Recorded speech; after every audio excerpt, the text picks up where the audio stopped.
On June 3rd, 2023, I visited the Youngstown Steel Heritage Museum for the first time, as well as the J&L Narrow Gauge Railroad. Wanting to document my trip here, I grabbed the video camera and set off for Youngstown. Ride along with me and learn about the history of this amazing museum and the pieces in it, as well as seeing some mainline action down in Youngstown, Ohio.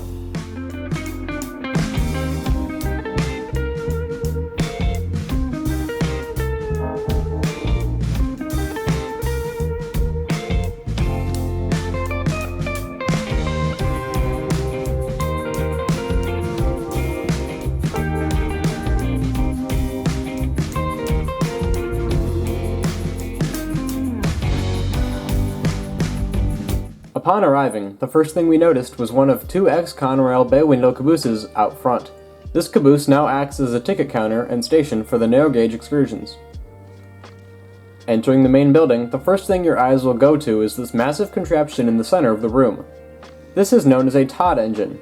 Acquired by the museum in 1995, this 4,000 horsepower cross-compound rolling mill steam engine was built in 1913 and operated until 1979.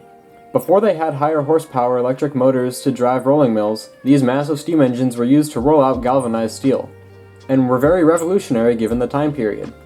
This Tod engine operated in one of the many mills located just 5 or 6 miles from here in Brier Hill, Ohio. In all, it weighs around 260 tons and can run up to 75 rotations per minute.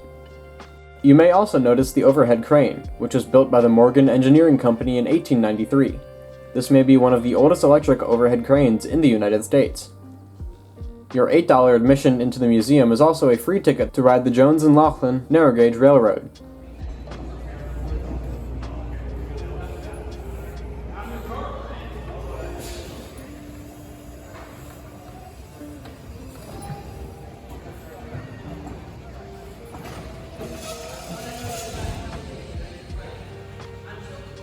Walking out the doors on the other end of the building reveals one of the main attractions of this area, J&L number 58.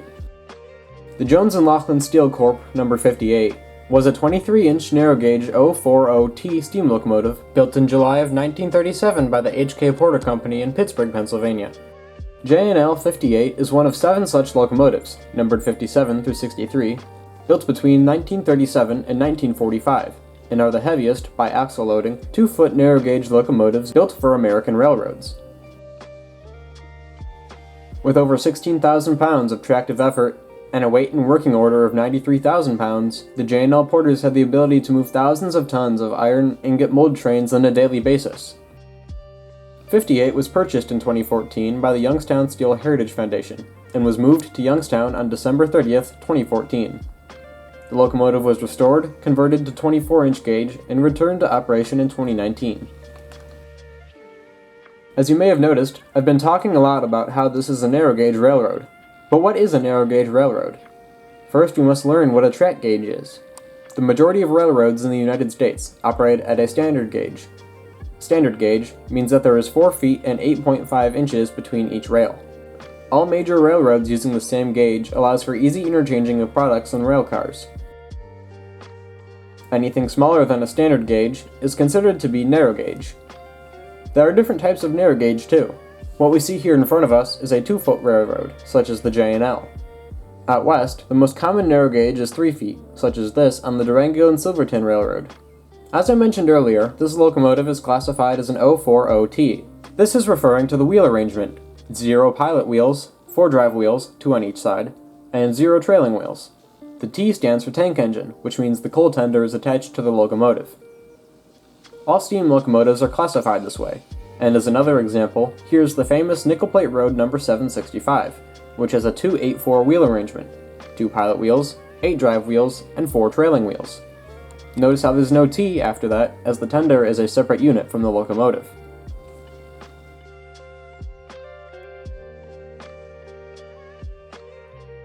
Back to number 58, we board the first excursion of the day, and get to sit back, relax, and enjoy the outdoor area of the museum. As we leave the station, we pass down to the J&L's engine shed, which was built to store 58 during the winter months.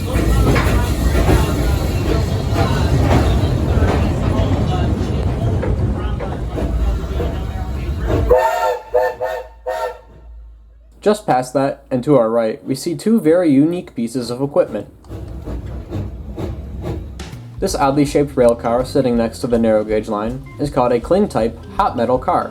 It was built in Youngstown by the William B. Pollock Company and was used primarily to carry molten iron from the blast furnace to the open hearth steelmaking furnaces in the Edgar Thompson Steel Mills of Braddock, Pennsylvania. It has a 75-ton carrying capacity and stayed in service into the late 90s. The unusual-looking locomotive next to it is a General Electric 70-ton switcher, built in 1942 for the New York Central.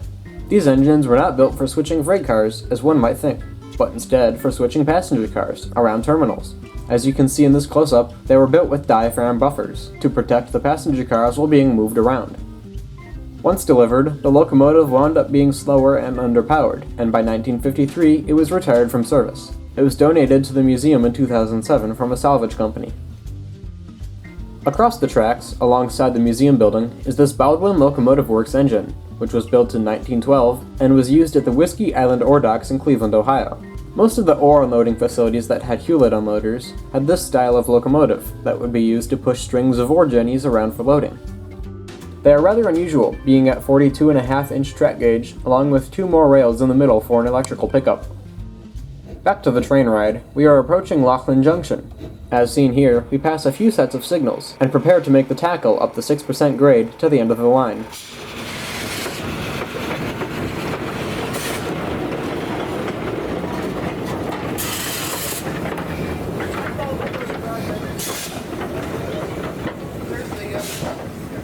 The semaphore signal here at Laughlin Junction was built and installed just in time for the 2023 operating season.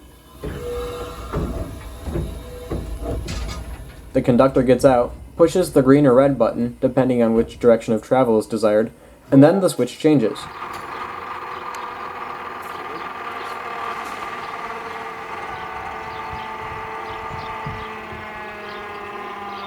Once the switch changes, the semaphore goes up, indicating it's all clear to move. Back on the train, 58 works hard to shove its train of passengers up the whopping 6% grade towards the end of the line.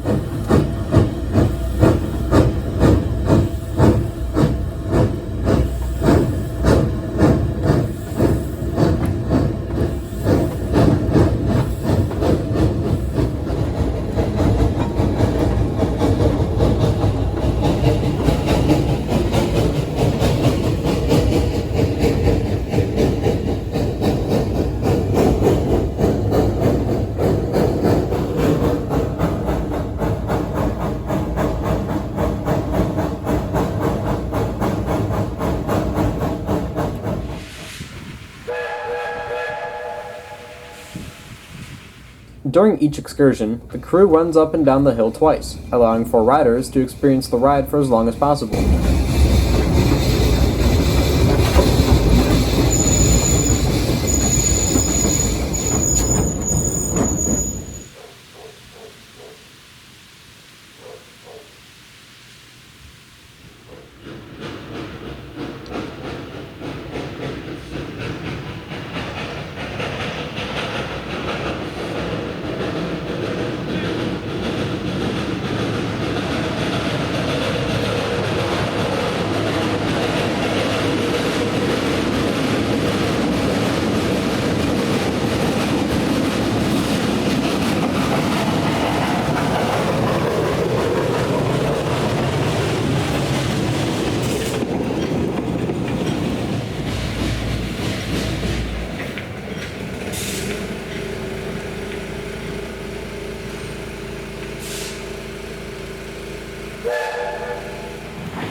After our second tackle of the hill, the executive director of the J&L Railroad, Rick Rowlands, flips the switch, and soon we're back off to the station.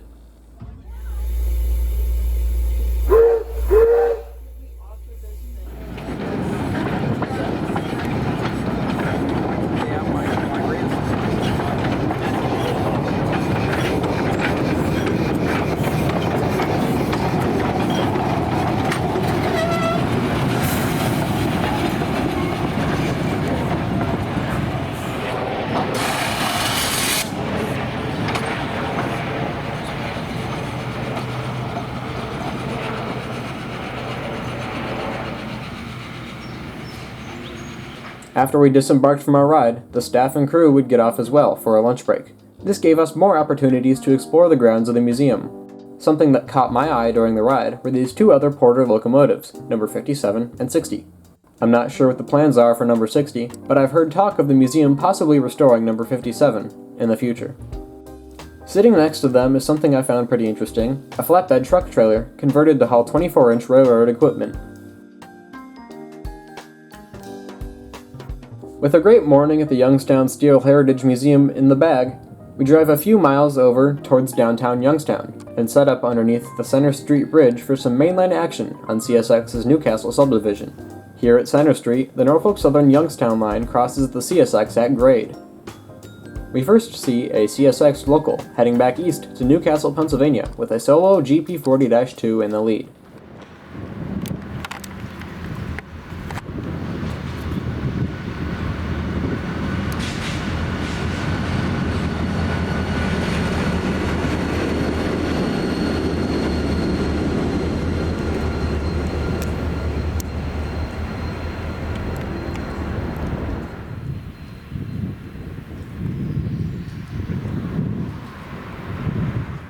About 10 minutes after the local cleared up, another train came around the bend.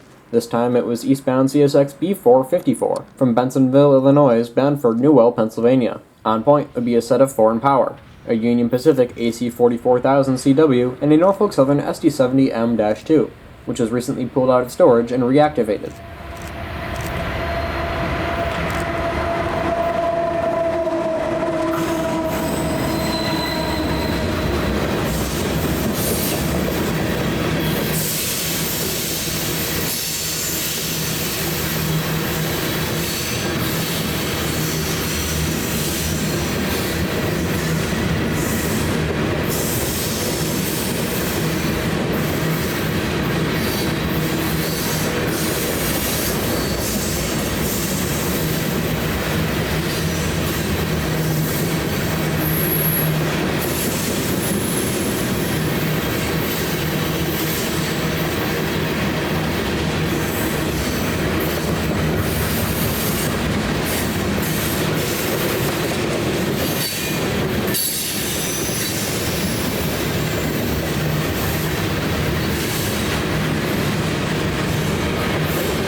I would like to thank everybody for watching, and please don't forget to like, comment, and subscribe, and maybe hit the notification bell to be notified when I upload more great content just like this.